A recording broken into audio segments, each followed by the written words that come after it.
안녕하세요. 서울공립유치원의 영양교육 실시 현황과 교육의 효과 연구를 주제로 졸업연구를 진행한 5학기생 강현선입니다. 본 발표의 차례는 다음과 같은 순서로 진행됩니다. 먼저 본 연구의 필요성과 목적에 대해서 말씀드리겠습니다.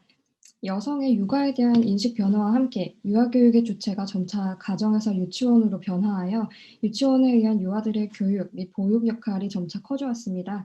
이에 따라 유치원에서 실시하는 인지 발달이나 지적, 인성교육 프로그램뿐만 아니라 급식 및 식생활 지도에 대한 학부모의 기대도 높아지고 있습니다.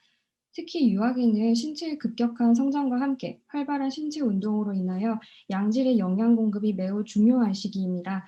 이렇게 발육과 운동량에 대응하여 영양 필요량이 증가되는 시기임에 비하여 신체의 소화, 흡수 능력은 아직 미숙한 발달 단계에 있고 음식의 선택에 있어서 유전적이며 식습관이 아직 완전히 형성되지 않아 학부모와 교육기관 교사의 적절한 관리가 필요합니다. 또한 2020년 1월 유치원 3법 개정안의 발의안이 통과되어 유치원 급식은 비로소 학교급식법 적용 대상에 포함되며 향후 영양교사를 배치할 수 있는 근거를 마련하게 되었습니다. 이는 2021년 상반기부터 시행되며 학교급식법의 적용을 통해 유치원 급식의 회계 투명성과 위생관리, 영양교육 및 상담의 측면에서 학교 수준으로 강화될 예정입니다. 유치원 급식에 대한 선행 연구로는 유치원 급식 실태와 급식 연구, 영양사 배치 유무에 따른 급식 만족도 조사에 관한 연구, 영양사 직무 분석 연구 등이 있었습니다. 다만 상述한 정책적 변화 배경을 앞두고 현 유치원 급식의 영양 교육이나 그 효과 부문에 대한 선행 연구는 부족함을 확인하였습니다. 이에 현 시점에서의 유치원 내에서 진행되는 영양 교육의 현황과 그 효과를 분석하고 더 나아가 교육의 필요성을 확인하고자 본 연구를 추진하게 되었습니다. 이외에 서울시교육청에서 추진하는 매입형 공립 단설 유치원 정책이 현재 확대되고 있는 최근의 동향과 더불어 지난해 코비드-19 확산으로 인한 유아 돌봄, 특히 돌봄 공백 관련된 이슈가 화두였습니다.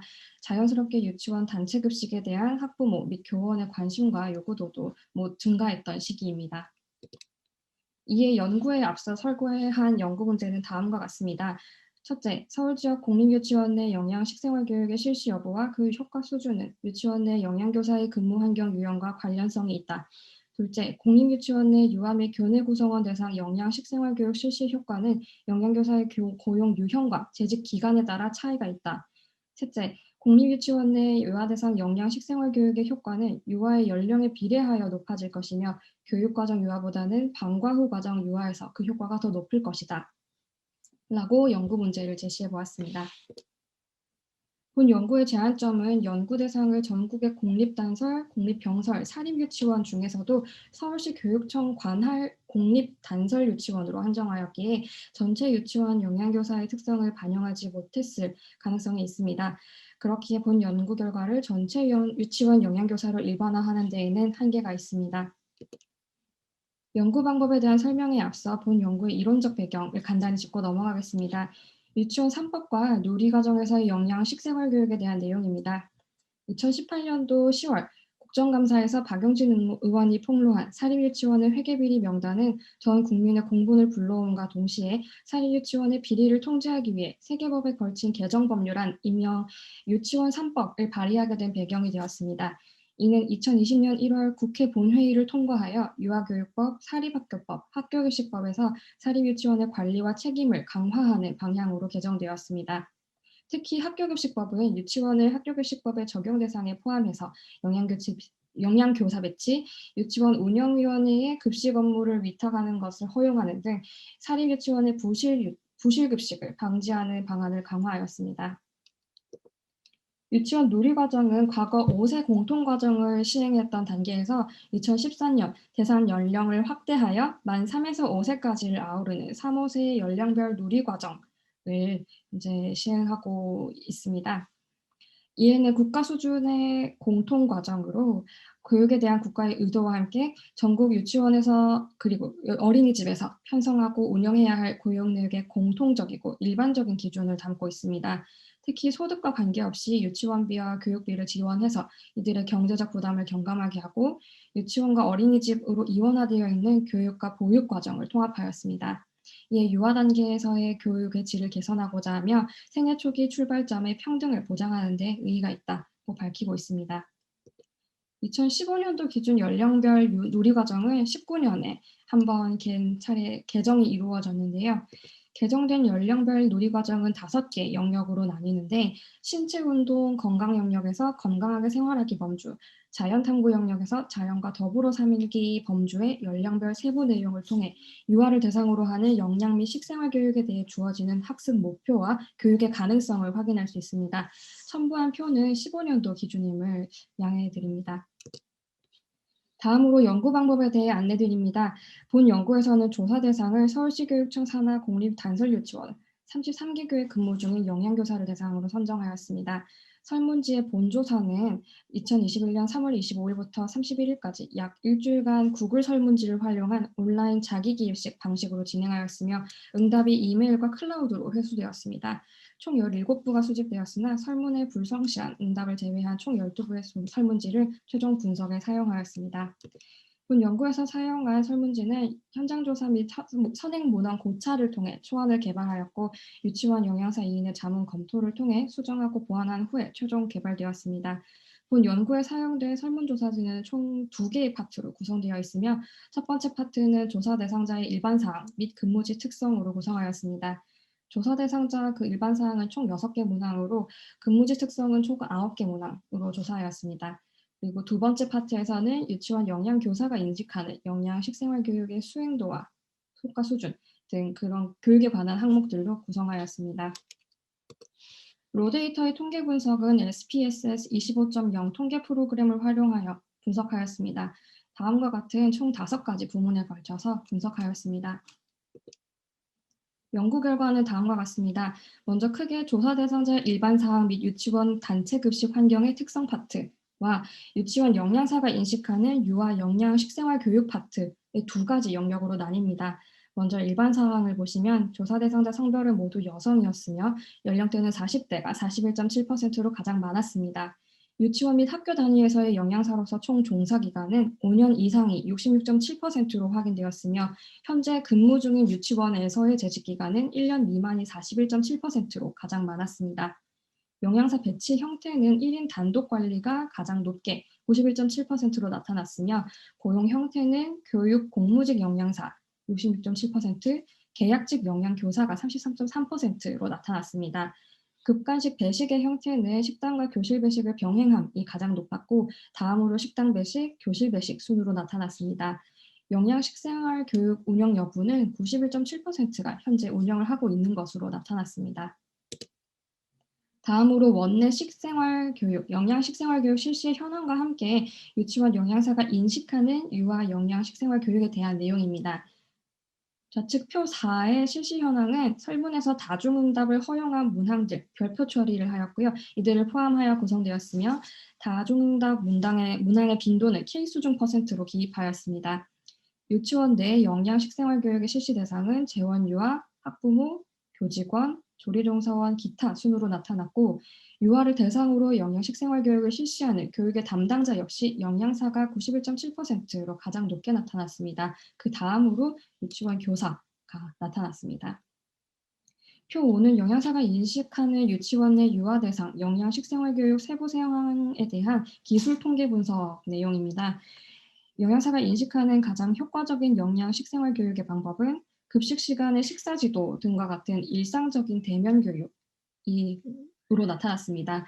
다음으로는 매월 급식 가정통식물을 배부를 함으로써 이루어지는 영양교육과 같은 정기적인 비대면 교육, 그리고 주기적인 영양 수업을 실시하는 등과 같은 정기적인 대면 교육 순이었습니다.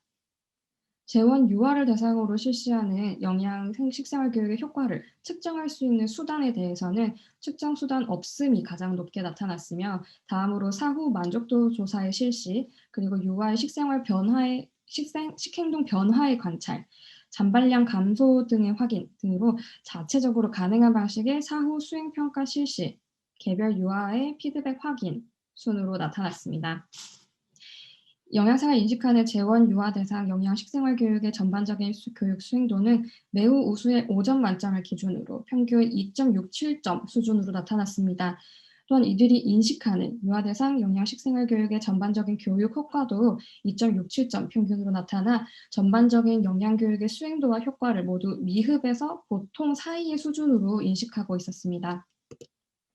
다음으로 표 6과 7에 걸쳐서 영양교사로서의 총 종사 기간에 따라 그리고 현재 근무 중인 유치원에서의 재직 기간에 따라 각각 영양 식생활 교육의 전반적인 수행도와 더불어 교육 효과에 대한 영양사 스스로의 인식 수준에 차이가 있는지를 확인하고자 독립표본 T검정을 실시한 결과입니다. 초기 발부할 설문지에서 종사기간과 재직기간의 선택지를 세세하게 4-5개 정도의 범주로 나누었으나 결과 분석을 도출하기 위해서 응답 내용을 각각 5년 미만과 5년 이상, 3년 미만과 3년 이상으로 재범주화하여 검정을 실시하였습니다. 안타깝게도 전 항목에서 모두 P값이 통계적으로 유의하지 않았으며 이에 영양교사로서의 총 종사기간 그리고 현재 근무지에서의 재직기간에 따라 전반적인 영양교육 수행도 수준과 이들이 인식하는 효과 수준, 그리고 교육 대상 유형별 교육의 효과에 대한 인식에는 유의한 차이가 없다고 할 수 있겠습니다. 다음으로 영양교육의 요소와 교육 대상의 유형, 효과 간의 심층 분석 결과입니다. 우선 영양교사의 고용 형태와 영양 식생활교육 운영 요소 간의 연관성을 알아보기 위하여 카이 제곱 검정을 사용하여 교차 분석을 실시하였습니다. 분석 결과 눈에 띄는 몇몇의 카이 제곱 값이 있었으나 유의 수준 0.05 기준에서 통계적으로 유의하지 않게 나타남에 따라 유치원 영양교사의 고용 형태와 영양교육의 운영 요소 간에는 연관성이 없다고 할 수 있겠습니다. 다음으로 영양사가 인식하는 유아 대상 영양 식생활 교육의 전반적인 효과와 유아의 유형별 교육 효과 간의 상대적 영향력을 파악하기 위해 피어스 상관 분석을 실시하여 두 변수 간의 상관관계를 알아보았습니다. 표 9를 보시면 전반적인 교육 효과와 교육과정 만 4세, 방과 후 과정, 특수반 유아 사이에서 유의미한 정적 상관관계를 확인할 수 있습니다.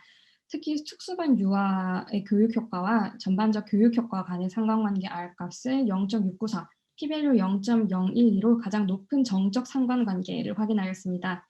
유의미한 세 가지 중에서는 교육과정 만 4세 유아의 교육 효과가 전반적 교육 효과의 인식 사이에서 가장 낮은 정적 상관관계를 가지고 있었습니다. 이후 이렇게 찾아낸 유의미한 변수들 간에서도 인과관계를 좀 더 파악하기 위해 영양사가 인식하는 전반적인 교육 효과를 종속 변수로 지정하고 단순 선형 회귀 분석을 실시하였습니다. 그 결과 그 중에서도 특수반 유아의 교육 효과가 전반적인 영양교육 효과의 인식에 가장 높은 영향을 준다는 것을 확인할 수 있었습니다. 연구 결과를 종합하여 다음과 같은 결론들을 내릴 수 있었습니다. 첫째, 서울 지역 공립유치원 내 영양식생활 교육의 실시 여부와 그 효과 수준은 유치원 내 영양교사의 근무 환경 유형과 유의미한 관련성이 없다. 둘째, 공립유치원 내 유아 및 교세 구성원 대상 영양식생활 교육 실시의 효과는 영양교사의 고용 유형과 재직 기간에 따라 유의미한 차이가 확인되지 않는다. 셋째, 공립유치원 내 영양식생활 교육의 효과는 유아의 연령에 비례하지는 않았으나 교육과정 만 4세 유아에서 유의미한 정적 상관관계를 확인할 수 있다. 넷째, 유치원 내 영양식생활 교육의 효과는 교육과정 유아보다는 방과 후 과정 유아에서 그 효과가 더 높다. 다섯째, 재원유아 유형 중에서는 교육과정 만 4세, 방과 후 과정, 특수반 유아에 대한 영양교육 효과가 영양사가 인식하는 전반적인 영양식생활 교육의 효과와 상관관계가 있다. 특히 특수반 유아의 교육 효과가 증가하면 전반적인 영양식생활 교육 효과 인식이 높아진다. 이에 저는 다음과 같이 이렇게 제언을 하고자 합니다. 향후 연구 시에는 조사 대상을 충분히 늘려서 영양사의 인구 통계학적 요인과 유아의 전반적인 교육 효과 사이의 연관관계를 재검정하고 특수반 유아에 대한 내용이 나왔는데 이들에 대한 영양식생활 교육 효과에 대한 후속 연구가 필요하다고 봅니다. 그리고 유치원의 설립 유형별 비교 분석으로 연구 대상의 범위를 크게 확장해서 설립 유형별 영양 식생활 교육 수행도 인식과 교육 효과에 있어서 유의미한 차이가 있는지 그리고 요소들 사이의 인과관계를 밝히는 연구가 필요하다고 생각했습니다. 가능하다면 재원 유아와 그 학부모에 대해서도 설문조사를 실시하여 이들이 인식하는 교육의 수행도와 효과 수준을 먼저 확인하고 이를 교육 담당자인 영양교사가 인식하는 수준과의 비교 분석 연구를 진행한다면 더 좋을 것입니다. 마지막으로 개별 영양교육 요소와 교육 대상 유형별 교육의 효과 간에 보다 명확한 상관관계나 인과를 밝히는 후속 연구의 필요성을 제안해 봅니다. 본 연구의 참고 문헌은 다음과 같으며 발표는 이만 마치겠습니다. 들어주셔서 감사합니다.